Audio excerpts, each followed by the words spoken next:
ហាអើយកំប្លង់ប្លង់ហើយនាំគ្នាលេងត្រឹមតាំងចិនបរសិនជារបាំខ្មែរឆារាមុំបងអើយវេកមុំបង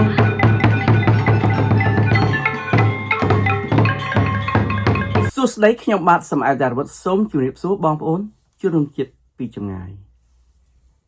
ថ្ងៃនេះគឺជាថ្ងៃដ៏ល្អហើយពិសេស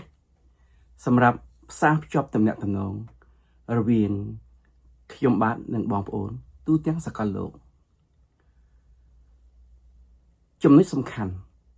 ដែលយើងត្រូវនឹងផ្ដោតអារម្មណ៍យ៉ាងមុតមមទៅលើថ្ងៃចូលឆ្នាំខ្មែរប្រពៃណីជាតិខិតជិតមកដល់ក្នុងខណៈនេះខ្ញុំបាទសូមលើកយកពាក្យ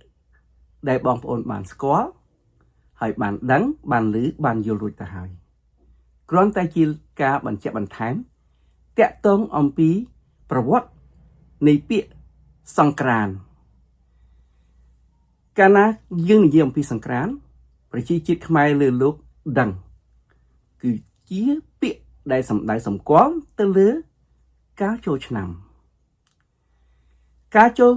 ប្រពៃណីជាតិខ្មែរមានរយៈកាល3ថ្ងៃទាំង3ថ្ងៃនោះសរុបចូលមកយើងឲ្យឈ្មោះថាមហាសង្ក្រាន្តដែលជាពាក្យមួយត្រូវបានប្រើប្រាស់តាំងពីយូរលង់ណាស់មកហើយមកដល់ចំណុចត្រង់នេះឯកសារផុសតាមបញ្ជាក់ជូនបងប្អូនប្រជាជាតិខ្មែរលើសកលលោកឲ្យដឹងថាតើពាក្យសង្ក្រាន្តចេញមកពីប្រភពណាហើយពេលណាដែលខ្មែរមានពាក្យនេះជាវត្តមានក្នុងប្រវត្តិសាស្ត្រពាក្យសង្ក្រាន្តគឺជាភាសាបាលីសំស្ក្រឹតដែលមកពីប្រទេសឥណ្ឌាហើយពាក្យសង្ក្រាន្តនេះអ្នកណាប្រើក៏បានដែរនៅលើលោកអ្វីដែលសំខាន់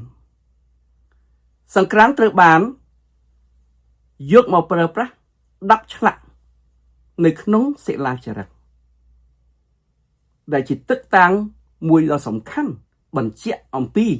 វ័យចំណាស់របស់អាណាចក្រខ្មែរក្នុងនោះសង្ក្រាន្តត្រូវបានចារឹកនៅក្នុងប្រាសាទមួយឲ្យឈ្មោះថាបាក់សីចាំក្រុងគឺជាប្រាសាទដ៏តូចច្រឡឹងមួយនៅក្នុងកណ្ដាលព្រៃខ្មែរយើងដូនតាខ្មែរយើងអាណាចក្រខ្មែរយើងសាងប្រាសាទគ្រប់ទីនៅក្នុងអាណាចក្រទាំងមូលមកដល់សប្តាហ៍ថ្ងៃបងប្អូននឹងដឹងថាមានប្រាសាទមួយចំនួនស្ថិតនៅក្នុងប្រទេសលាវប្រាសាទមួយចំនួនស្ថិតនៅក្នុងប្រទេសសៀមប្រាសាទមួយចំនួនទៀតស្ថិតនៅក្នុងតំបន់នៃអាណាចក្រចម្ប៉ាដែលសប្តាហ៍ថ្ងៃយើងដឹងថាជាវៀតណាមកណ្ដាលត្រឡប់មកលើពាក្យសង្ក្រាន្តគឺជាពាក្យដ៏ពិសេសដែលខ្មែរយើងប្រើប្រាស់នៅក្នុងសតវត្សទី10នៃគ្រិស្តសករាជ900ដែលជាការចាប់ផ្ដើមប្រើនៅលើជញ្ជាំងថ្មជាសិលាចារឹកដ៏ប្រណិតដែលដូនតាខ្មែរយើងបានដាក់ឆ្លាក់ដែលជាទឹកតាបញ្ជាក់ថាខ្មែរគឺជាជនជាតិដ៏មានអរិយប្រណិតមានវប្បធម៌ទំនើបមានចំណេះដឹងក្នុងការសាងសង់ប្រាសាទមានការគន់គូរគិតដែលយើងប្រើប្រាស់នាពេលបច្ចុប្បន្នថាជាគណិតវិទ្យាអ្វីដែលខ្មែរយើងត្រូវតែមានមោទកភាពខ្លួនឯងគឺស្គាល់ពូជពងសាវតារបស់ខ្លួនជាខ្មែរអច្ឆរិយៈនៃលោក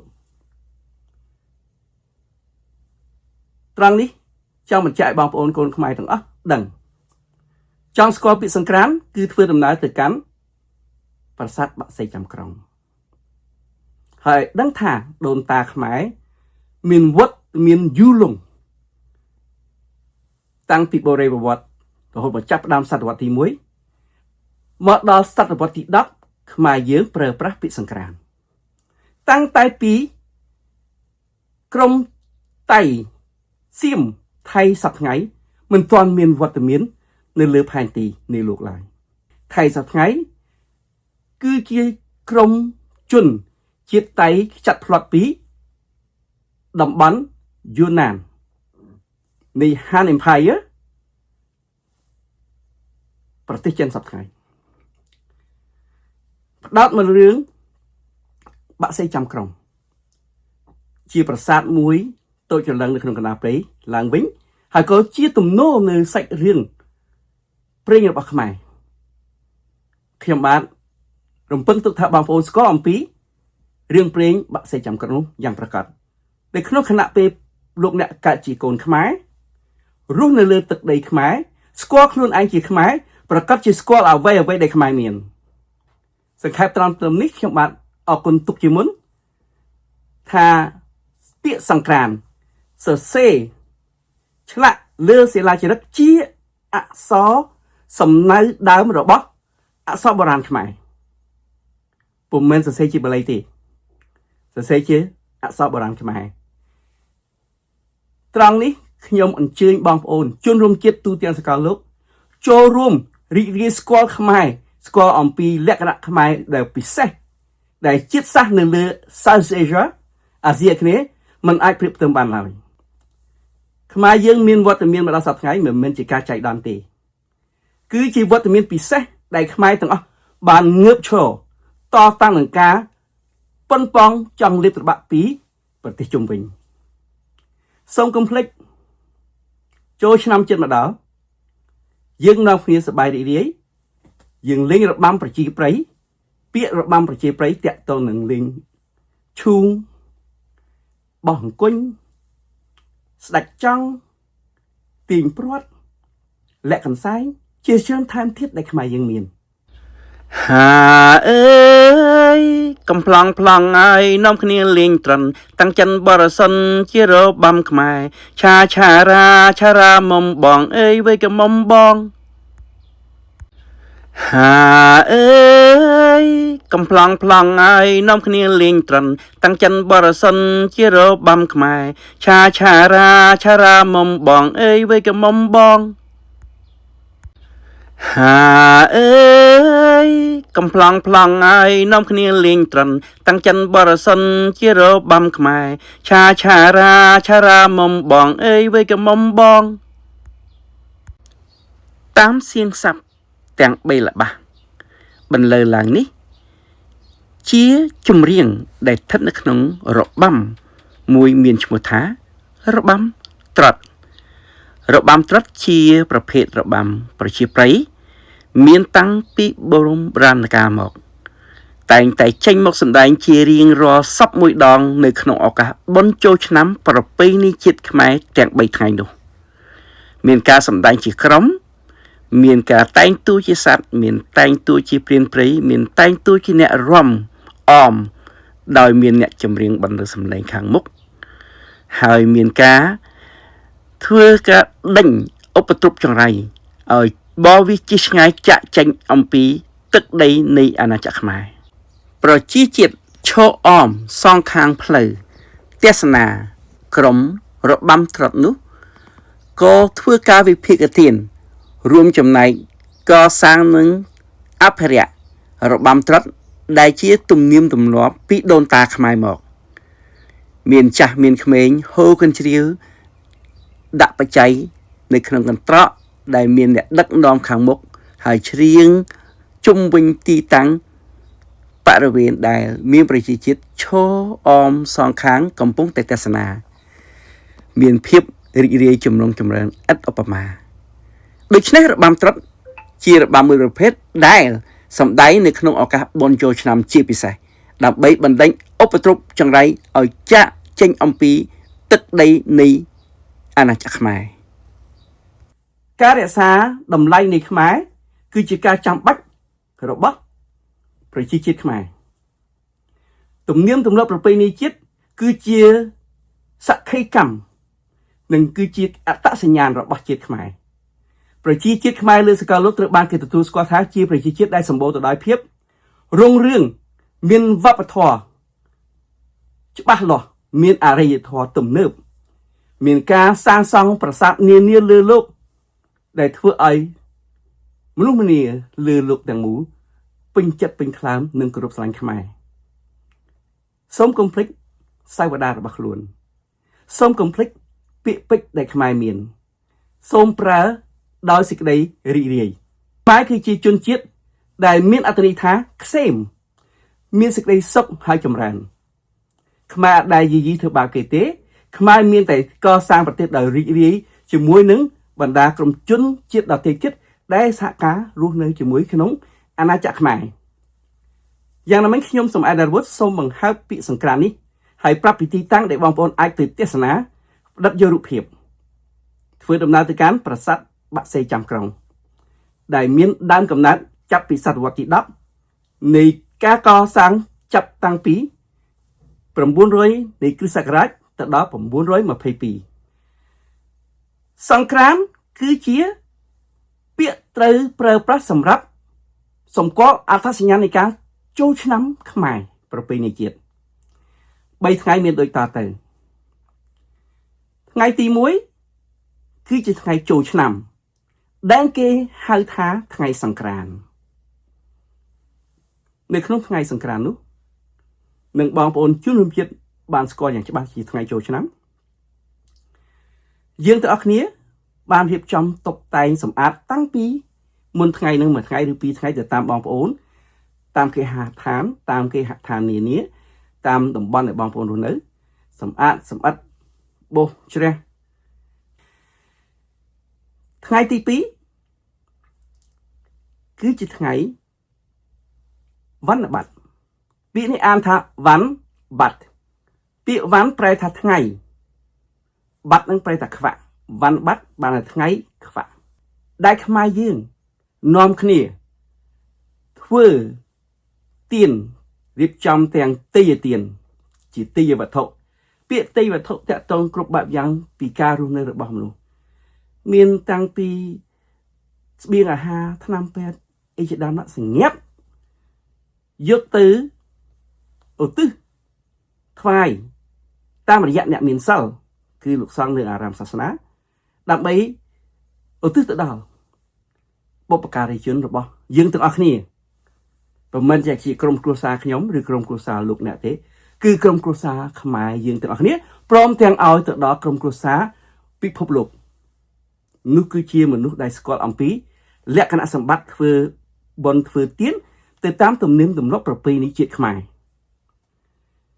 ហើយក៏នាំគ្នាទៅវត្តស្ដាប់លោកទេសនាដូចថ្ងៃទី1អញ្ចឹង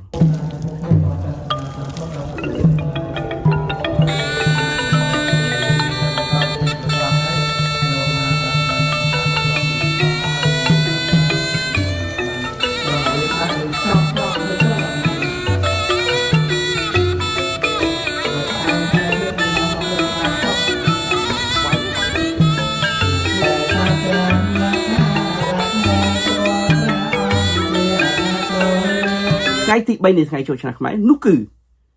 ថ្ងៃវីរៈឡើងស័កខ្ញុំនឹងបកស្រាយពាក្យនេះយ៉ាងក្បោះក្បាយជូនបងប្អូនជនរួមជាតិទាំងអស់កុំឲ្យមានការភ័ន្តច្រឡំតាំងពីការអានតាំងពីការសរសេរតាំងពីសាវតាដើមនៃពងសាវតាខ្មែរវីរៈ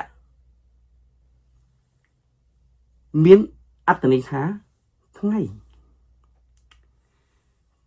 ពាក្យឡើងបងប្អូនស្គាល់តែនៅសល់ពាក្យស័កសសំយុកសញ្ញានិងកពាក្យស័កនេះខុសពីស័កសកចង្ដស្រអិចឹងស័កសសំយុកសញ្ញានិងកមានអត្ថន័យជាភាសាខ្មែរថាកាលវេលាសម័យយុគ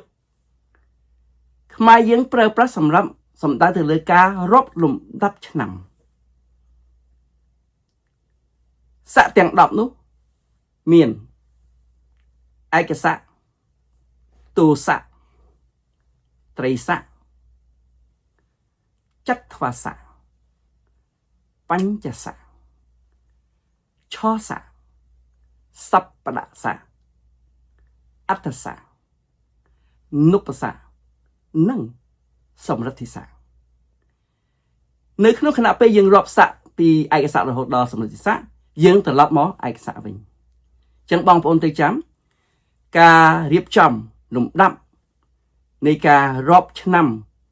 ជាមួយនឹងស័ក្តិដែលត្រូវបានគេប្រើប្រាស់ឧទាហរណ៍ដូចជាឆ្នាំថោះនៅក្នុងវចនានុក្រម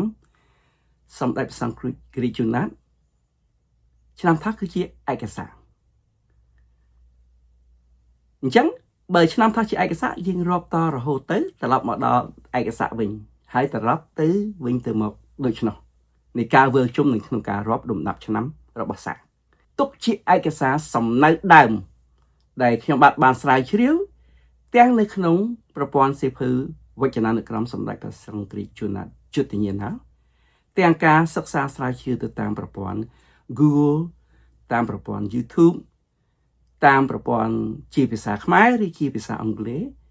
ដើម្បីយកមកសម្រួលជូនបងប្អូនខ្មែរយើងទាំងអស់លើសកលលោកបានជ្រាបហើយឲ្យដឹងយ៉ាងប្រកបកុំឲ្យការបំភាន់បំភ្លៃពីអ្នកណាមកលើយើងជាជនជាតិខ្មែរយើងនាំគ្នារឹងប៉ឹងពង្រឹងចំហពង្រឹងចំណេះដឹងចឹងលោកអ្នកចាំណាសង្ក្រាន្តជាពាក្យដែលយើងលើកឡើងមកនិយាយហើយជាពាក្យដែលមានវត្តមានតាំងពីសតវត្សទី10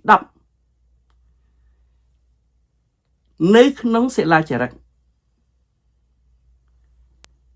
នៅប្រាសាទបាក់សីចាំក្រុងចឹងសតវត្សទី10ហ្នឹងការកសាងប្រាសាទបាក់សីចាំក្រុងការកសាងប្រាសាទបាក់សីចាំក្រុងហ្នឹងគឺចាប់តាំងពីគ្រិស្តសករាជ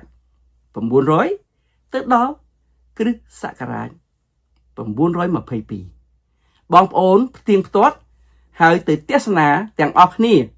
ដើម្បីលើកដំកើងកិត្តិយសគេឈ្មោះដូនតាខ្មែរសាងប្រាសាទដល់ល្បាញល្បីលើលោកប្រាសាទយើងច្រើនរាប់រយរាប់ពាន់ទាំងបាក់បែកទាំងនៅសល់ទាំងនៅក្នុងសៀមដែលវាប្លន់យកពីយើងទៅទាំងនៅក្នុងប្រទេសលាវទាំងក្នុងប្រទេសចម្ប៉ា